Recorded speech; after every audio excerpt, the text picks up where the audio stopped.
Boa noite, você está ouvindo Quem Somos Nós, um programa da parceria Rádio Eldorado e Casa do Saber. Toda segunda a gente conversa com alguém que pode nos ajudar nessa busca por quem nós somos. Nessa nova série, nós vamos conversar com pessoas que experimentam os limites delas mesmas, o que, acredito, ajuda a entender os nossos limites. Eu sou Celso Loduca e aqui comigo e com as pessoas que vieram nos assistir, o alpinista e aventureiro Tomás Brandolin. Boa noite, Tomás. Boa noite. Quem é você? Eu sou uma metamorfose ambulante. Estou toda hora inventando projetos, toda hora mudando as ideias, os estilos. É isso. Então quem você era lá atrás, eu era um antes alpinista, de você ser o que você é agora? Fiquei 20 anos escalando montanhas, me dedicando a esse esporte. Diminui bastante, assim, eu era um aventureiro profissional, né? Mas começou assim, não? Vamos lá. Eu comecei...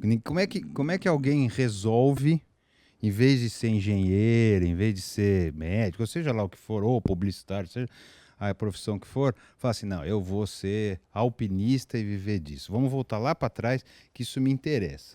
Eu era, assim, adolescente, eu via revistas de aventura, né? Aquelas revistas Manchete.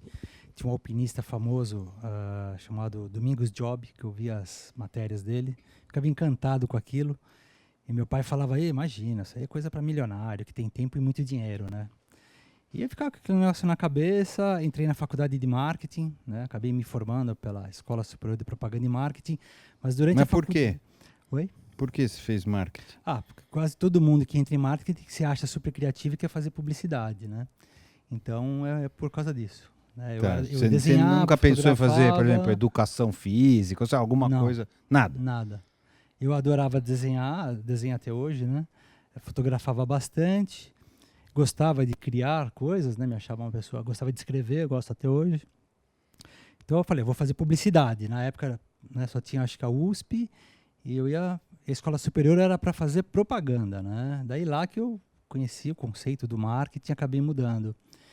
Mas durante a faculdade eu conheci um clube na USP chamado CEU, Centro Excursionista Universitário, que é na USP, não é da USP. E lá se reuniam aventureiros, alpinistas, espeleólogos, pessoas que fazem caminhada, viagens... Profissionais, pessoas profissionais? Não, nenhum profissional. Né? Pessoas que gostavam da natureza. Existe ainda hoje? Existe. Né? Se reunia lá toda quarta-feira. Então... Fui lá, apareci lá numa quarta-feira à noite, eles estavam marcando treino pro Pico do Jaraguá. Fui pro treino num domingo, me apaixonei, eu tinha 20 anos de idade. E eu falei, é isso que eu quero fazer. Da vida? Praticar alpinismo. Terminei a me faculdade... Conta assim, você fala assim, eu quero fazer isso da vida, vou ser isso. Vou me dedicar pro esporte, numa época que ninguém fazia isso. Mas você achava que você ia ganhar dinheiro com isso? Eu não tinha a menor preocupação com isso. Não. O seu pai bancava, era isso? No começo eu era patrocinado, morava com meus pais, né? Aí eu me formei, fiquei trabalhando com subemprego, né? Para ter caixa de barzinho, tive uma loja de automóvel, uma agência, com meu ex-sogro. Não é um subemprego também? Não, assim, um trabalho assim que eu podia sair, sabe assim, né? Aí eu fui para Califórnia, com 24 anos... Mudei para Califórnia, para São Francisco. Lá sim eu trabalhei com logística de distribuição de gêneros alimentícios, vulgarmente chamado de entregador de pizza. Daí eu fiquei lá 3 anos, entregava pizza e viajava. Entregava pizza e viajava para escalar, esquiar. Foi aquele tipo de viagem assim, deixa eu sair um pouco, pensar na vida, e aí você foi para São Francisco, ou tua história foi, eu quero ser já o cara que vai escalar e tô indo para lá para fazer isso. Qual que foi esse momento? Porque você está indo meio rápido. Que eu quero entender essa busca de virar alpinista e por que fazer isso. Então, esse momento foi o quê? Tô com a cabeça, não aguento mais e tal, eu vou para São Francisco. Essa viagem aconteceu assim sem querer, né? Assim, eu estava numa expedição no Peru com 2 amigos. Aí no voo de volta, o avião fez uma escala em La Paz e deu excesso de peso. Mandaram você sair. Aí eles falaram assim, quem descer do avião, nós estávamos em 3, né? Quem descer do avião, a gente vai dar o direito de escolher qualquer lugar das Américas para a pessoa viajar, né? E vai ficar aqui até o próximo voo. Eram 4, 5 dias em La Paz, né? No melhor hotel. Falou que a gente podia viajar, nós 3, os alpinistas, a gente voou para baixo do avião, né? Falou, a gente vai ficar. E aí eles mostraram o mapa, né? Onde vocês querem ir? Né? E nós 3 parece escolhemos mentira, São assim Francisco. mesmo? Você escolhe um lugar que... Os caras fizeram isso? Foi assim mesmo. E olha, e fez escala em La Paz, porque um dos meus amigos alpinistas foi roubado em Lima. Então ele ficou sem grana. Então, assim, juntando o meu dinheiro e do outro, numa época que não tinha cartão de crédito, né? Nós não tínhamos, pelo menos, juntamos troquinho assim e falou, dá para ir até Assunção, Paraguai. De lá a gente vai pegar um ônibus para São Paulo. Então esse avião fez escala em La Paz, aconteceu esse episódio, era uma terça-feira, o próximo voo era sábado. Aí na empresa aérea eles falaram, ó, qualquer lugar, a gente escolheu São Francisco. Os caras só descobriram que estava com excesso de peso depois. Eles estavam começando a operar em La Quer Paz. dizer, você voou de Lima para La Paz com excesso de peso e com a chance de cair. O avião, eles estavam começando a operação em La Paz, não estavam acostumados com o problema da altitude. Né? Olha que sorte que nós demos. Né? Aí nós descemos do avião e foi interessante que eles falaram assim, olha, vocês podem escolher qualquer destino com 2 paradas, mas é só ida.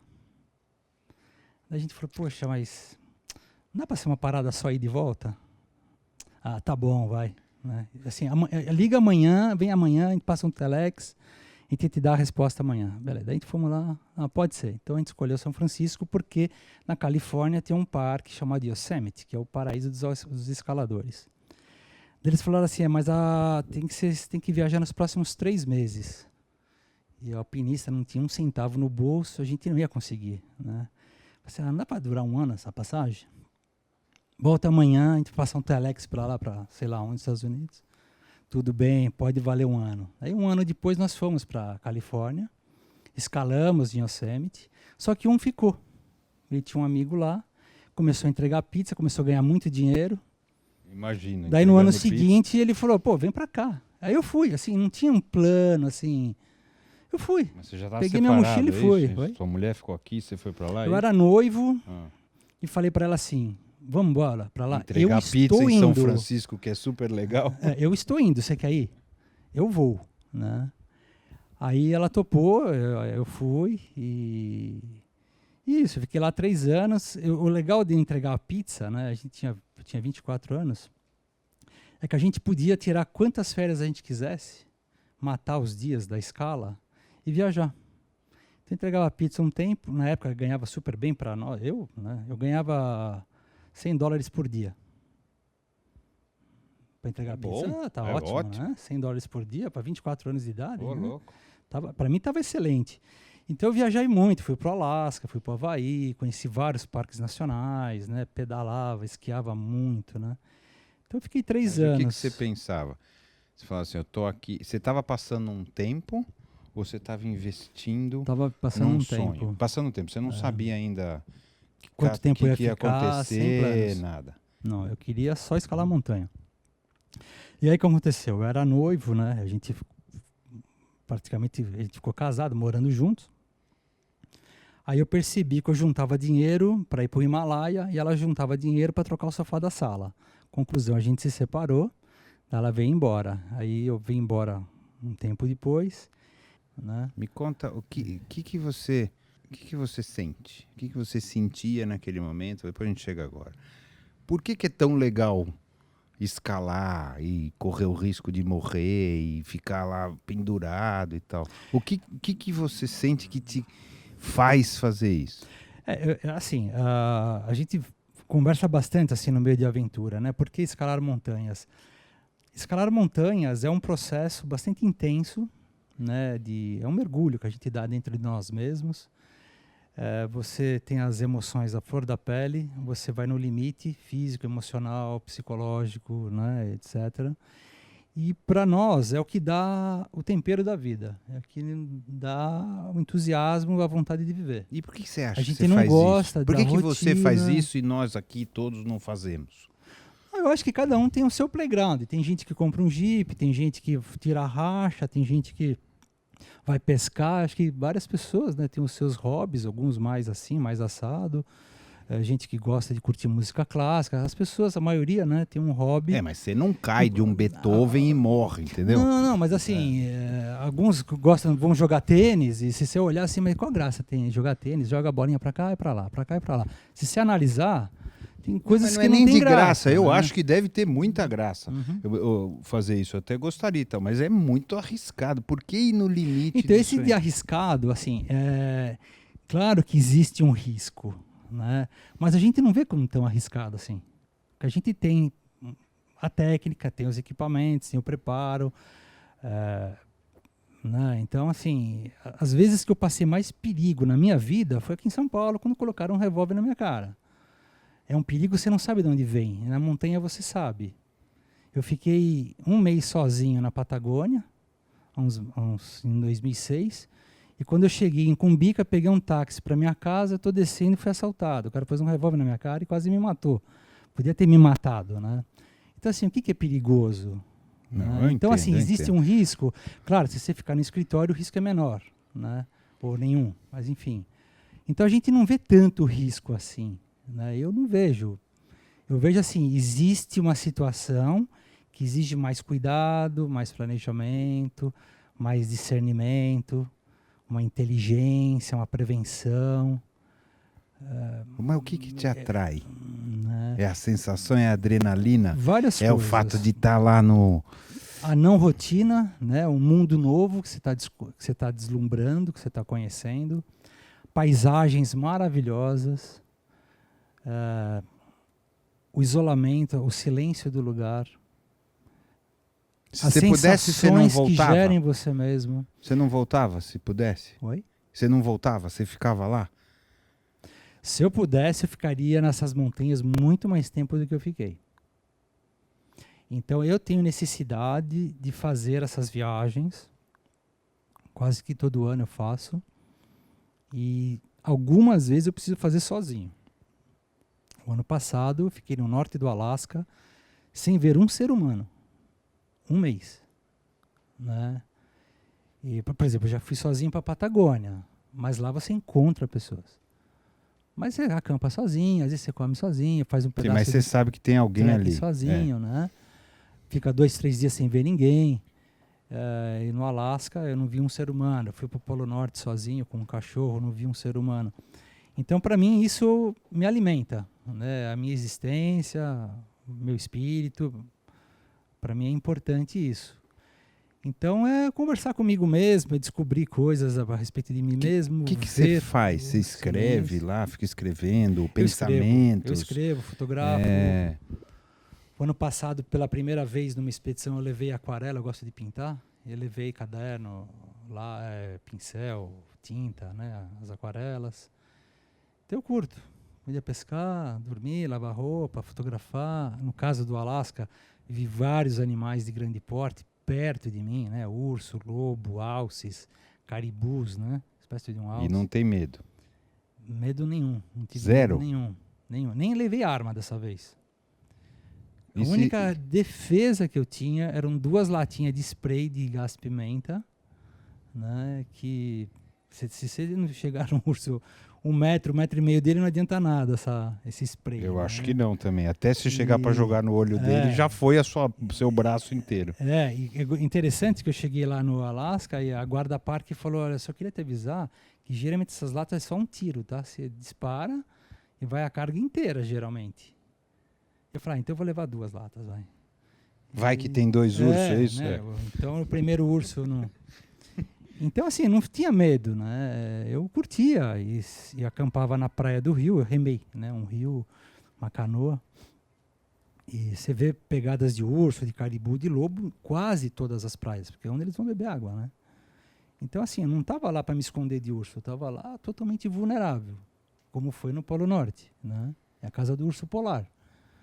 Né? Eu não fui lá apesar deles, eu fui lá por causa deles. E o frio, o incômodo, a fome? Fome, que é a gente né? se planeja.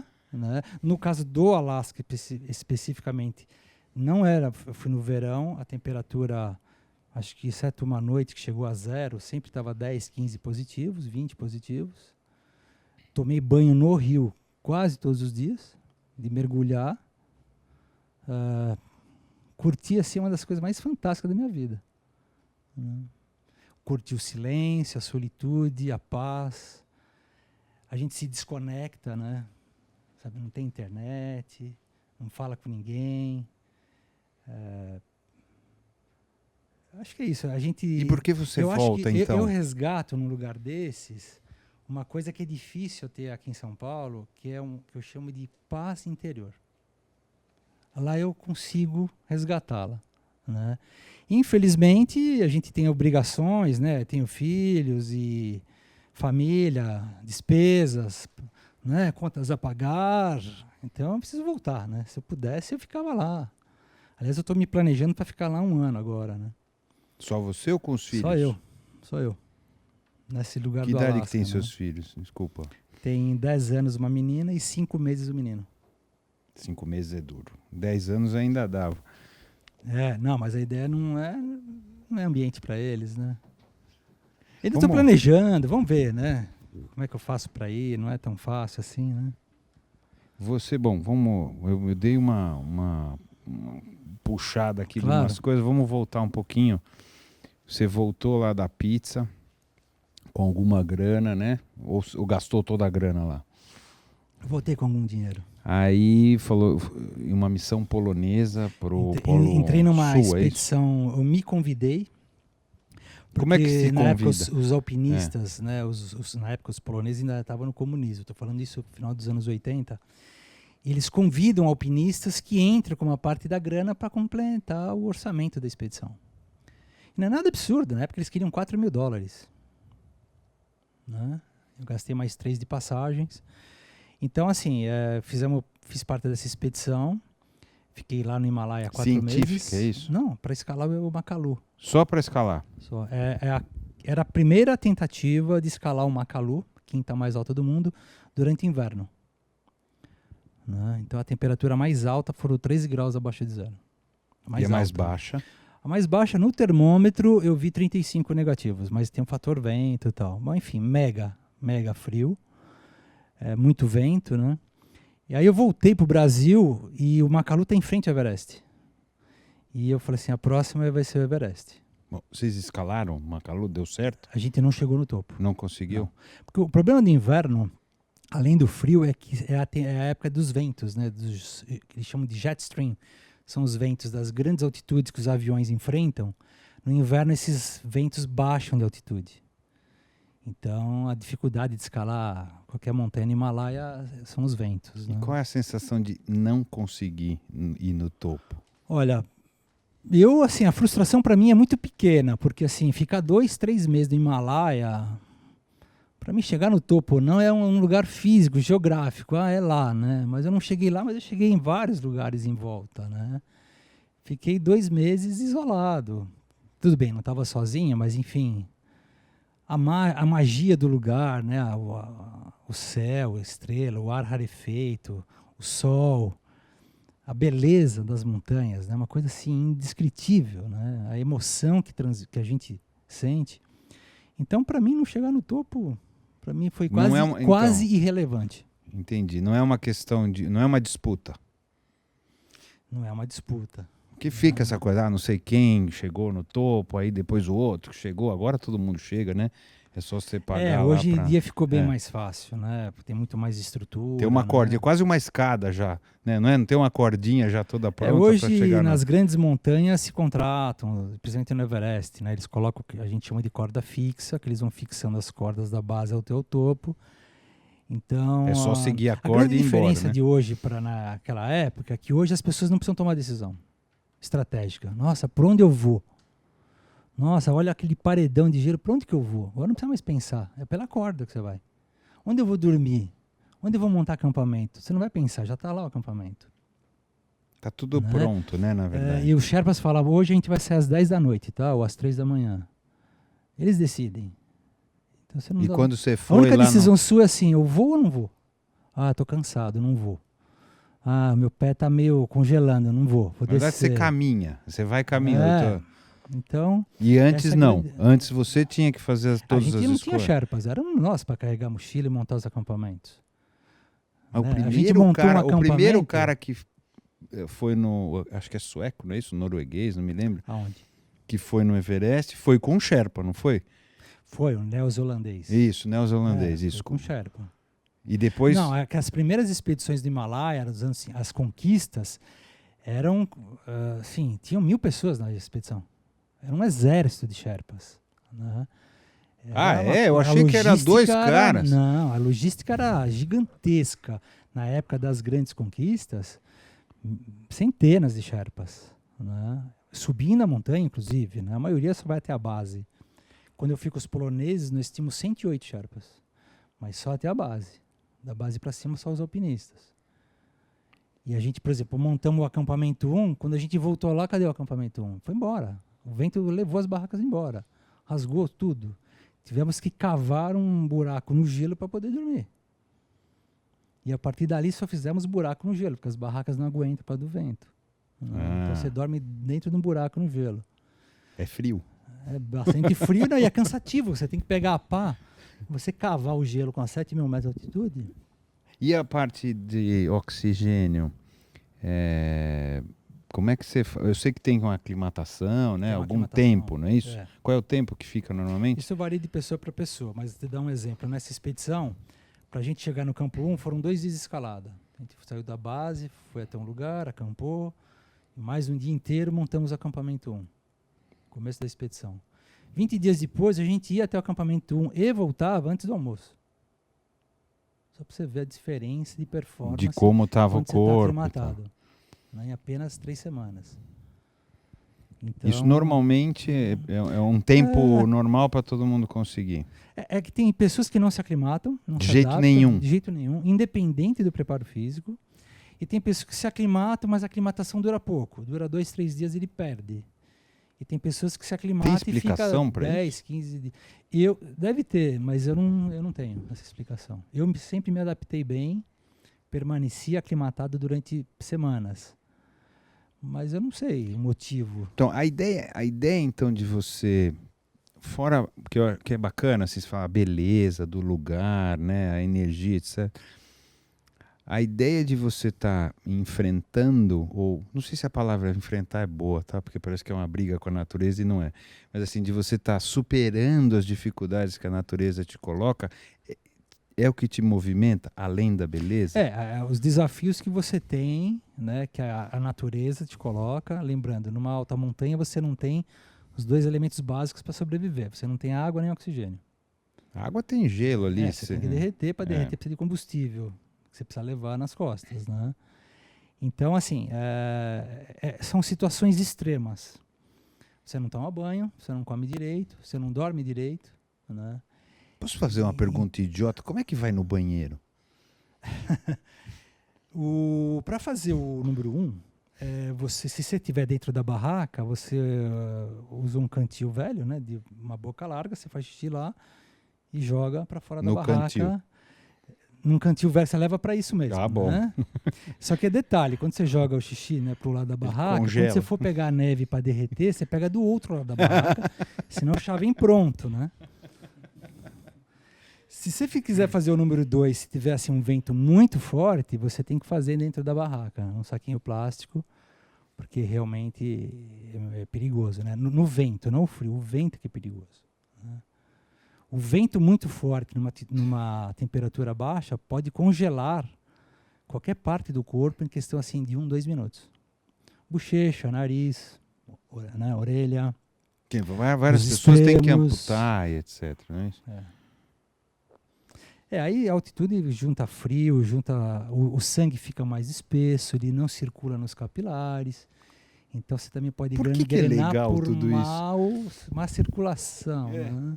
O que é legal? Eu tenho dificuldade, eu entendo uma parte, mas tem uma parte assim, essa busca do limite. Correr o risco de perder a orelha, perder o nariz. Então é a emoção que dá de você domar essas coisas e contornar, né? Usar inteligência, astúcia, preparo físico, planejamento, você chegar nesse limite e conseguir contornar essas situações, né? Então, é essa graça que dá. Realmente é difícil para quem não curte, né? Eu fiquei no Everest 48 dias sem banho. né? E faria tudo de novo, né? Então, assim, de você perder a barraca, ser destruída no vento, você dormir ao ar livre, essas roubadas, né? A gente adora.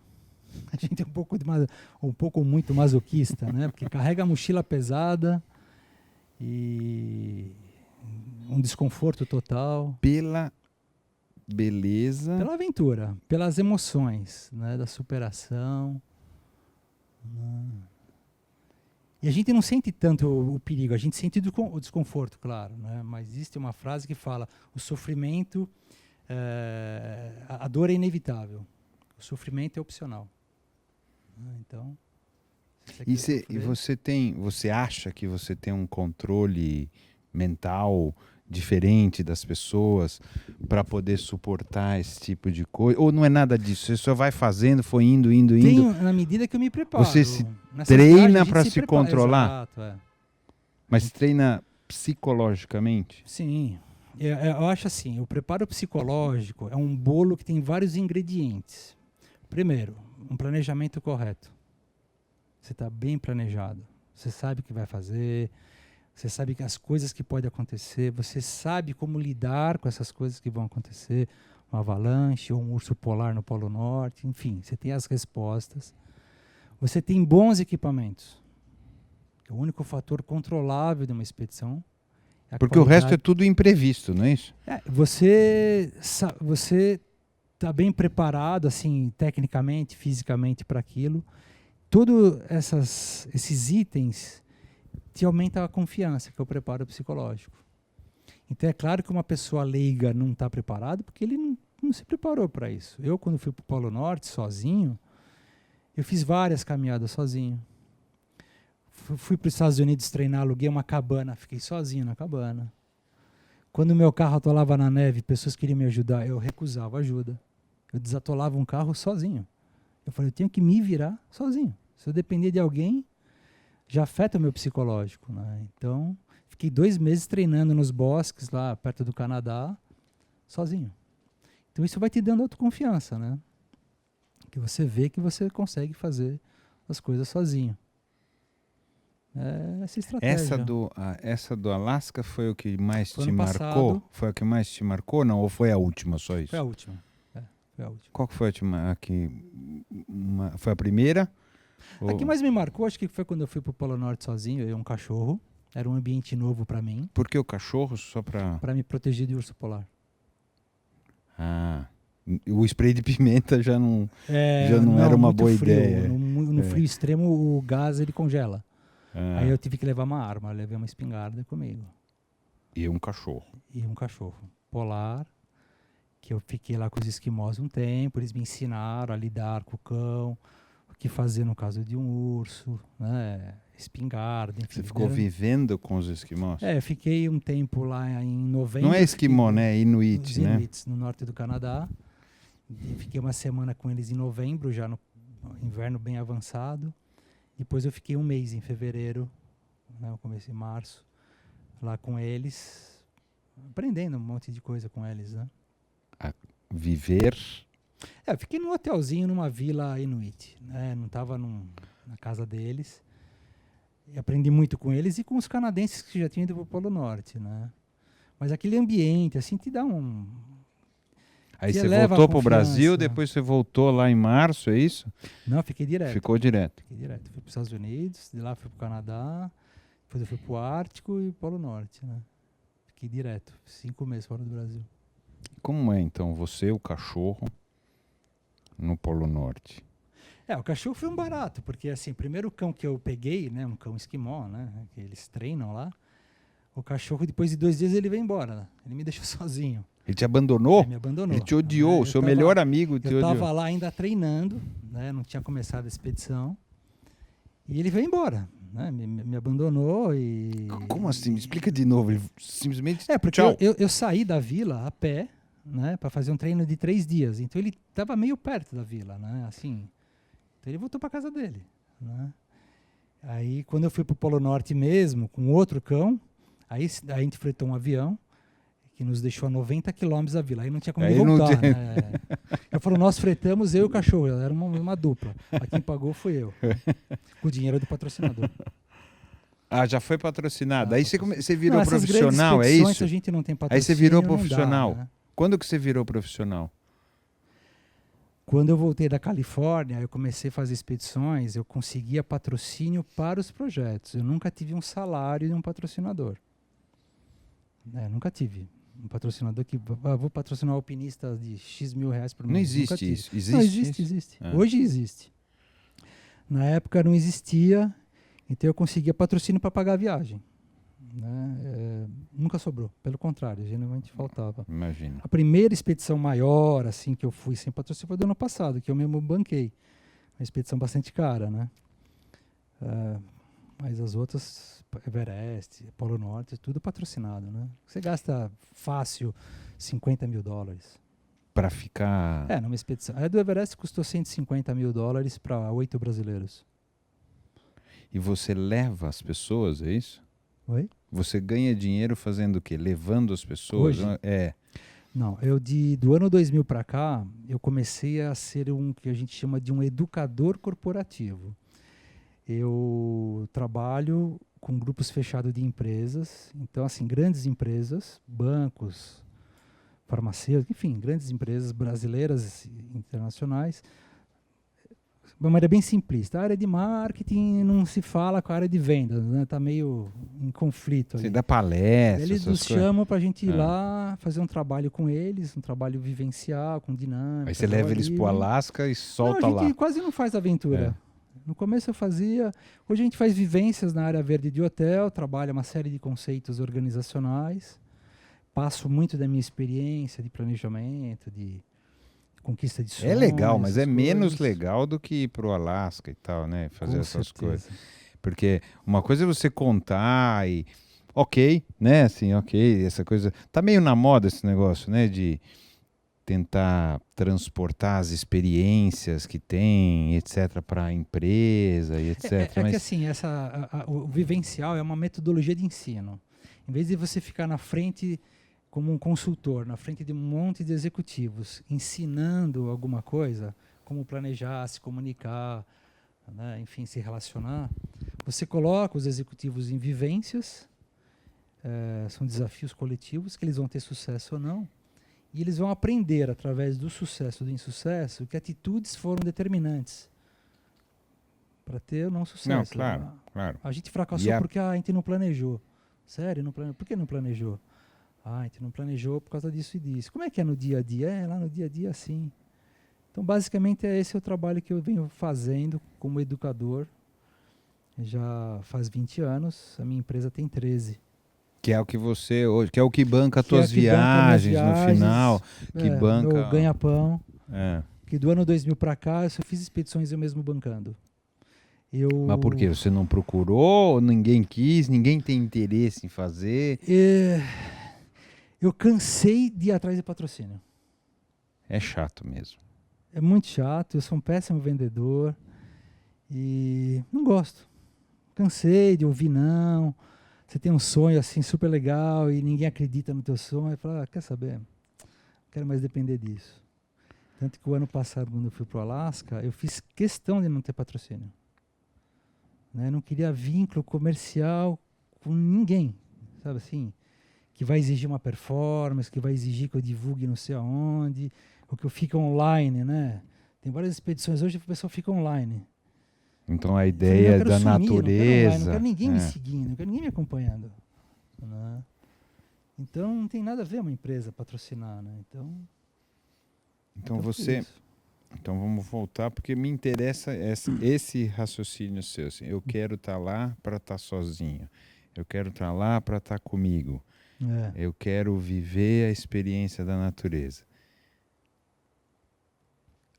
No meu ponto de vista agora, quase que a qualquer preço, né? No sentido de, pô, eu passo qualquer coisa para sentir isso. Uhum. Eu, por exemplo, não faço qualquer coisa para sentir isso. Eu acho que a maioria das pessoas está aqui também não. Mas assim, E se você não tivesse essa oportunidade agora? Quer dizer, essa é a tua razão de existir? Porque do jeito que você coloca, do jeito que eu sinto, assim, é um negócio maior do que a tua cabeça, é maior do que a tua vontade. Parece que é uma coisa que é de dentro de você. Você fala, eu preciso, senão eu não existo. Eu não sei se eu estou exagerando, mas é uma sensação que eu estou tendo. Se eu tiver, por favor, me corrija. Então, eu tive uma vida não, assim, muito peculiar, né? Assim, até os 40 anos, eu só fiz assim essas viagens, escalei montanha e não ganhei um centavo. Até os 40 anos eu não tinha um centavo no bolso, né? Assim, o que eu ganhava mal e dava para me sustentar com muita dificuldade. Aí deu um certo cansaço existencial. 40 anos não tinha nada, né? Não tinha nem a minha filha, nada, né? Aí comecei a fazer esses trabalhos com as empresas, comecei com um pouco de aventura e tal. Aí eu comecei a ganhar. Então eu dei uma diminuída nas minhas aventuras e comecei a, pela primeira vez, a ter um trabalho convencional. Né? Tinha escritório, secretária, pagava aluguel, né? Emitia nota fiscal. Mas tinha dinheiro também. Né? Comecei a ganhar. Né? A empresa cresceu. É uma assim, troca, você fez uma troca. e aí eu comecei a falar assim, eu estou trocando isso, mas agora eu posso viajar a hora que eu quiser com meus recursos. Não dá para ir para o Everest. Mas se eu quiser ficar um mês na Patagônia, eu fico um mês na Patagônia com $2.000, né? Passo um mês lá com o avião incluído. Então, assim, não é tão difícil para quem entra no trabalho fazer isso. Então, esses últimos 13 anos, eu troquei essa dedicação exclusiva às aventuras por um trabalho que me dá prazer, me remunera razoavelmente e eu tenho liberdade de ir para onde eu quero, me bancando. Você está satisfeito com a Eu tua não consigo opção? ficar 3 meses fora. É difícil. Hoje? Hoje não dá, Por causa do negócio? por causa do negócio. Né? Então, mas por isso que eu falei que eu era uma metamorfose ambulante, porque a partir do ano que vem eu vou começar a voltar a me dedicar mais à aventura e menos à empresa. E quem vai bancar a aventura? Então, assim, agora eu quero começar a trabalhar, voltar para a aventura. Né? Você precisa O que eu fiz disso. até os 40 anos. Eu acho que essa Quantos minha anos fase... você tá? Quantos anos Estou com você tá? 53. 53. Formei um pequeno patrimônio nesses 13 anos. E vai gastar ele daqui para frente? Não, agora sim, vou estabilizar, agora vou voltar a me dedicar às aventuras. É isso que eu quero, né? Estou falando uma fase de transição agora. Uma que não é segunda, fácil. uma segunda fase. Uma segunda isso é. fase de transição. Então, voltar a levar pessoas para fazer o que eu fiz o ano passado no Alasca, fazer rafting no Grand Canyon, uma caminhada, sei lá, no Himalaia. A tua ideia é virar um guia de aventuras. Começar a trabalhar com isso comercialmente. Então, assim, você consegue fazer as viagens sem ninguém para explorar, depois você leva pessoas. Você guia para o Everest. Ganha um dinheiro, aí viaja de novo. Né? Explorando novos roteiros, né? Então a ideia é você tirar um ano meio sabático. Eu posso entender que você não consegue ficar sem isso? Para mim é muito difícil. E os filhos? E a mulher? E não sei A o minha que lá? filha, Como é que você faz eu isso? já levei ela para fazer várias aventuras, ela adora. Né? Claro, nada muito radical, mas ela adora. Menina com 10 anos, desde os 4 que é não anos. muito radical no seu conceito? Por exemplo, assim, eu fiquei agora em julho 5 dias no Parque Nacional Itatiaia com ela. Já levei ela para andar de caiaque, para acampar em praia selvagem. Ok, normal. Né? Subir montanhas assim na nossa costa, assim, na Mata Atlântica. Ela gosta bastante. E, então. A sua mulher gosta também? Gosta, mas não faz nesse nível, assim, não tem um preparo físico, técnico, nada disso, né? Então ela faz dentro do ritmo dela, né? Então, e eu sinto assim, tô com necessidade de me dedicar mais à aventura. Voltar a isso. Voltar a isso. Necessidade. Então, é isso que eu tô falando. Me parece que você tem uma coisa que é independente do que você queira. Tem uma coisa que é maior que viajar, você. Isso que você me falou, se eu não tiver oportunidade, eu não vou ser um cara feliz. Se eu não conseguir mais viajar, fazer Não, mas essas viajar aventuras, eu adoro também. Aqui no teu caso aventuras, né? Eu não vou ser um cara assim realizado. Eu tenho que...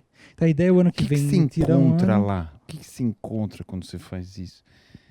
Por que você paga todos esses preços? Por você... Por exemplo, eu não sei se eu consigo passar 3 meses longe da minha família e tal, assim. Né? Uhum. O que se encontra lá que te movimenta? Várias coisas em várias dimensões, né? Assim, primeiro você encontra lugares belíssimos. Segundo, que fazer uma viagem para esses lugares é você viajar de frente de um espelho. Você se vê totalmente sem nenhuma máscara, totalmente despido, né? A tua essência está ali na tua frente. Tuas fortalezas, tuas fraquezas, teus medos, suas qualidades. Então é um processo de autoconhecimento muito forte. E eu consigo nesses lugares resgatar o que eu te falei, uma paz interior. Basicamente é isso. Eu fico em paz, eu fico tranquilo, é o silêncio, é o meu ritmo. Quando você está remando, você rema no seu ritmo. Uma das coisas que eu estou fazendo mais viagens de remo e menos de mochila, primeiro, que o meu joelho já não é o mesmo. E segundo, que a canoa, ela te dá uma autonomia. Você leva comida para 2 meses na canoa. E numa mochila... Entendi, você não consegue. Uma semana, claro. 10 dias, sei lá. Não. E vai mais rápido também de canoa, não é? Não, é mais prazer, assim, é menos cansativo, é mais prazeroso, você acampa numa praia, um ambiente mais confortável. Mais velho, chama. E assim, é um mundo novo para mim, né? Eu tava muito montanha, geleira, montanha, ar rarefeito. E eu falei, poxa, mas eu quero desprovar outros ambientes, né? O Polo Norte é um ambiente novo, né? A calota polar, você tá no ar, você tá no nível do mar, não tem ar rarefeito, né? Então eu falei, poxa, Thomas, se dê a oportunidade de visitar ambientes diferentes, que vai exigir habilidades diferentes, você vai lidar com equipamentos diferentes, né? Vai ver bichos diferentes, perigos novos. Nós temos uma pergunta ali. Oi. Boa noite, meu nome é Ana. Nenhuma outra situação te dá essa paz interior, em terra, assim, é só lá que você sente isso? Não, eu não preciso ir para o Alasca, mas assim, eu preciso ir para a natureza selvagem, né? Se eu ficar 5 dias em Itatiaia sozinho, eu também consigo. Só que você está meio perto, né? Você está perto de um carro, de uma pousada, das obrigações, né? Então, quando você vai para um lugar mais distante, eu quase todo ano vou para a Patagônia. Lá eu estou num lugar mais isolado. Lá eu consigo ficar 2, 3 dias sem ver ninguém, né? Mas assim, você não faz yoga, meditação, isso eu não consigo. Não é o suficiente para mim, né? Pô, imagina, o cara que quer ficar perto do urso, né? Que gosta do urso, gostar de yoga, ficar quietinho. Não, e uma coisa interessante na expedição é uma coisa assim minimalista. Tua casa é uma barraquinha de camping. Tudo que você precisa na vida cabe numa canoa, numa mochila. Então essa coisa mínima, né? Acho interessante isso, essa busca de ir reduzindo. Voltar à essência da simplicidade. Né? Eu acho isso uma das coisas mais fascinantes nessas experiências. Né? Tudo que eu precisei para ficar 1 mês sozinho no Alasca, dentro de uma canoazinha. Mas daí você volta para cá e não é nada disso. Como você lida com esse negócio assim? Porque é igual né? a gente também, quando a gente viaja, tá tudo ótimo, aí volta, o mundo não mudou quando a gente volta, né? Então, aí você volta, só que o teu choque deve ser maior do que o choque por exemplo, de quem viaja normal. Eu não aguento mais, assim, eu não aguento mais morar em São Paulo. Só o trânsito que eu peguei para vir na minha casa aqui, assim, eu fico pensando, mas eu preciso desse Mas você trânsito. quer morar mais longe para pegar mais trânsito? Eu quero morar para o interior, eu vou morar para o interior. Quero ir para Vinhedo. Mas você não vai trabalhar aqui? Não, eu vou trabalhar lá. Vou ter minha consultoria, né?